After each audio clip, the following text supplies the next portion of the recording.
अगर आप भी चाहते हैं इनके म्यूजिक के ऑडियो वीडियो आप तक पहुंचे तो हमारे चैनल को सब्सक्राइब जरूर करें और साथ ही साथ बेल आइकन दबाना ना भूलें।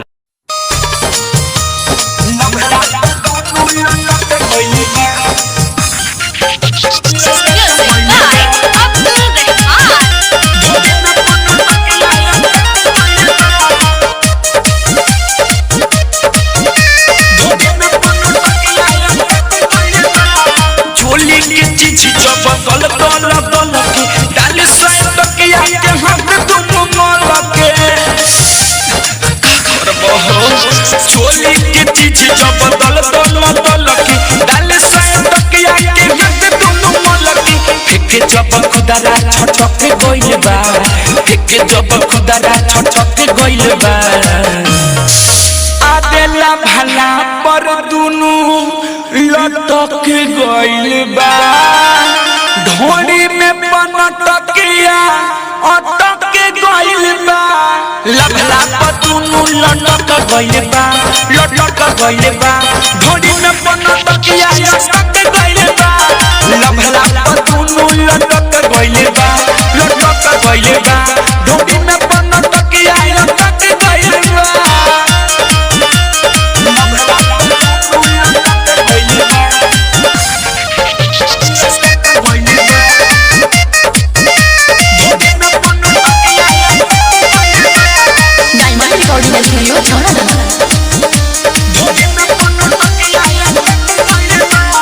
जितना लोग बड़ी हिलावे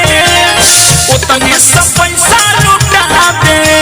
सभे रही अपना मुंडा में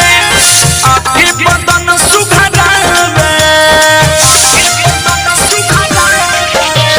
जितने लोग बड़ी हिलावे उतने सब पैसा लुटावे सभे रही अपना मुंडा में आके बदन सुघरावे पाजा में धके पटक गइल बा पाजा में धके पटक गइल बा आदेला भला पर दुनु लटक गइल बा ढोड़ी में पनटकिया अटक गइल बा लभला पतुनु लटक गइल बा ढोड़ी में पनटकिया अटक गइल बा लभला पतुनु लटक गइल बा ढोड़ी में पनटकिया अटक गइल बा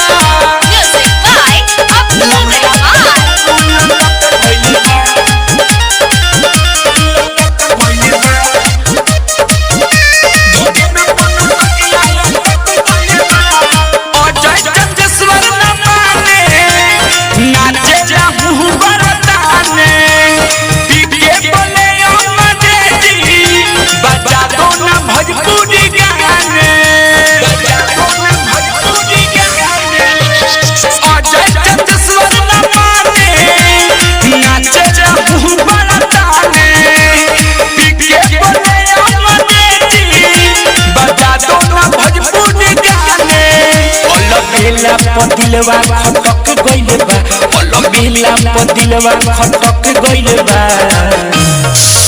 आदेला भला पर दुनु लटक गइल बा ढोड़ी में पनटकिया अटक गइल बा लभला पतुनु लटक गइल बा ढोड़ी में पनटकिया अटक गइल बा लभला पतुनु लटक गइल बा ढोड़ी में पनटकिया अटक गइल बा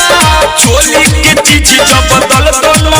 की डाल साए तकिया के हाथ दोनों मलकी फेंके जब खुदरा छटक गइल बा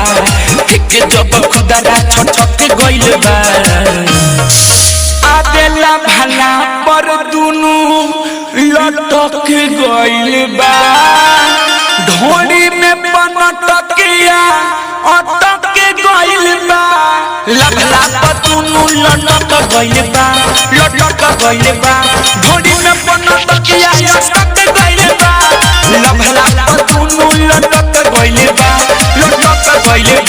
ढोड़ी में पनटकिया अटक गइल बा। डायमंड रिकॉर्डिंग स्टूडियो छौड़ा दाना।